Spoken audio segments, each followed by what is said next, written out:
Hello बच्चों, नमस्कार। स्वागत है आप सभी का एटर्नल क्लासेस बी इनफाइनाइट पर। मेरा नाम है अंकित पांडे और बच्चों आज की क्लास में हम लोग करने वाले हैं क्लास 10th एनसीईआरटी मैथमेटिक्स का एक्सरसाइज 6.2 और इसमें भी क्वेश्चन नंबर 7। क्वेश्चन नंबर 6 तक हम लोग ऑलरेडी खत्म कर चुके हैं। उसकी जो पूरी प्लेलिस्ट है क्वेश्चंस की, उनका आपको लिंक जो है वो डिस्क्रिप्शन बॉक्स में मिल जाएगा। वहां से आप बाकी के क्वेश्चन सॉल्व कर लेना, ठीक है। आज चलिए शुरुआत करते हैं क्वेश्चन नंबर 7 की और देखते हैं कि इस क्वेश्चन में हमको क्या बोला है। तो क्वेश्चन है यूजिंग थ्योरम 6.1। बेसिकली अगर आप बात करेंगे तो थ्योरम 6.1 जो है, आप अगर किताब खोलेंगे एनसीईआरटी की तो ये आपकी एनसीईआरटी बुक में इस थ्योरम 6.1 को थिल्स थ्योरम बोलते हैं, ठीक है। जो हमने थिल्स थ्योरम पढ़ा था ना, उसी को ये लोग जो है 6.1 बोल रहे हैं। तो यूजिंग बेसिकली आप कह सकते हैं कि using Thales theorem prove that a line drawn through the mid point of one side of a triangle parallel to another side bisect the third side, ठीक है। ध्यान से सुनो, ये सुना सुना सा लग रहा है। क्लास 9th में आपने मिड पॉइंट थ्योरम पढ़ा था, वही मिड पॉइंट थ्योरम है ये। बस उसका प्रूविंग जो है आपको थिल्स थ्योरम से करना है, ठीक है। ध्यान से सुनना बोल क्या रहा है। अगर मैं तुमसे पूछूं कि ये दिया क्या है पहले क्वेश्चन में, तो अगर मैं गिवन लिखूंगा, ध्यान से सुनना, गिवन में अगर मान लो कि let triangle A B C है मेरे पास। अगर मेरे पास कोई ट्राइंगल है ए बी सी, ठीक है, ऐसा है मेरे पास, ये ट्राइंगल ए बी सी है, ठीक। फिर कह रहे हैं कि एक लाइन है जो एक साइड के मिड पॉइंट से जाती है। मान लो यहां से ये इसका मिड पॉइंट है और डी से एक लाइन जाती है दूसरे पॉइंट पर, यहां पर ई पर काटती है, एसी को ई पर काटती है। अब ये कह रहे हैं कि अगर डी जो है वो मिड पॉइंट है ए बी का और डीई जो है वो बीसी के पैरेलल है, तो मुझे प्रूव करके दिखाओ कि ई जो होगा वो एसी का मिड पॉइंट होगा, ठीक है। अब ये कैसे करेंगे, तो मान लो अगर एक गिवन में एक ट्राइंगल लेते हैं ए बी सी, ठीक है। DE is parallel to BC, ठीक है, ये दिया हुआ है हमको। एंड दिया हुआ है कि D is the mid point of A B, mid point of A B, ठीक है।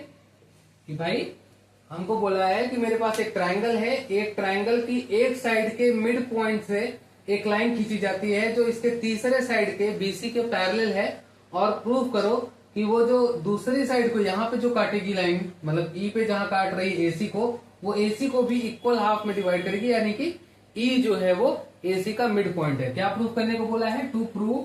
अगर लिखोगे तो हमको क्या बोला है प्रूव करने को? प्रूव करो कि E is the mid point of AC, ठीक है, मिड पॉइंट ऑफ एसी। ऐसा आपने 9th में किया हुआ है ना, मिड पॉइंट थ्योरम जैसा लग रहा है ये, ठीक है। तो मिड पॉइंट थ्योरम आपने किया था 9th में, उसको आपको थिल्स थ्योरम से प्रूव करना है यहाँ पे।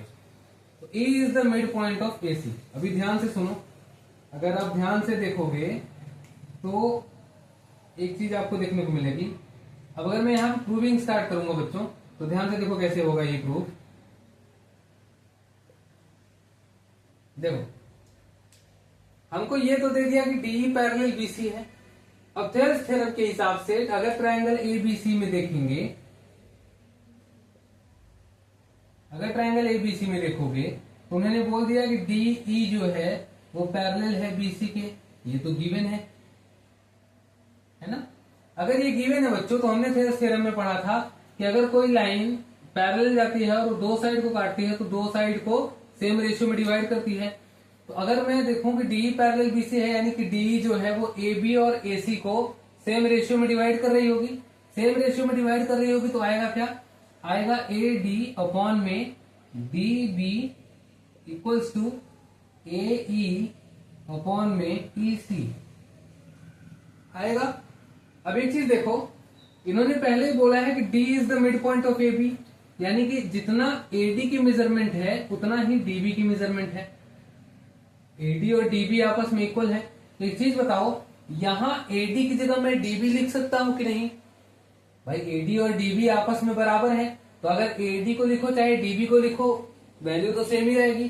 तो अगर मैं एडी की जगह कुछ देर के लिए यहाँ पे डीबी लिख लूं और नीचे भी डीबी आ जाए, equals to AE upon EC रहने दो।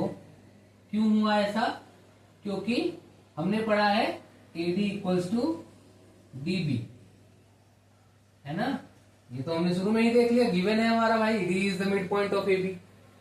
अब देखो, अगर यहां से देखोगे तो ये दोनों आपस में कट के क्या बचेगा, यहाँ पे 1 बचेगा। तो यहाँ पे कटने के बाद ये सारी चीजें 1 हो जाएंगी लेफ्ट हैंड साइड में, क्योंकि डीबी से डीबी कैंसिल हो जाएगा, 1 बचेगा। उधर बचेगा ए ई अपॉन में ई सी, क्रॉस मल्टीप्लाई करोगे तो ईसी आके इधर 1 से मल्टीप्लाई हो जाएगा, तो बन जाएगा ई सी इक्वल्स टू ए सी।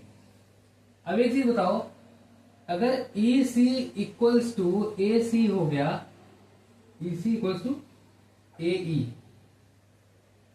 अगर ई सी इक्वल्स टू ए ई हो गया तो बच्चों ये दोनों अगर आपस में इक्वल हो गए तो यहाँ ई मिड पॉइंट नहीं होगा। अगर डी मिड पॉइंट था और डी की वजह से ये दोनों पार्ट इक्वल हो गए, तो अगर ये दोनों इक्वल हैं तो हम ये नहीं बोल सकते कि ई मिड पॉइंट होगा। हेंस अगर ए ई और ई सी आपस में इक्वल हैं, hence E is the midpoint of ध्यान से सुनो, E is the midpoint of AC, proof.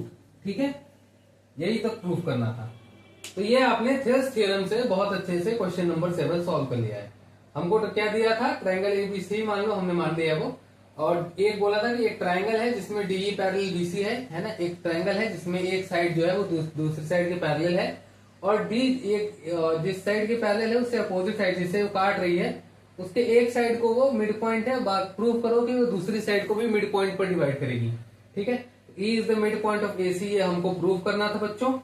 ये हमने ट्रायंगल बड़ा वाला लिया, उसमें डीई पैरेलल बीसी था, तो थेल्स थ्योरम के हिसाब से हमने देखा तो AD upon DB equals to AE upon EC आ गया।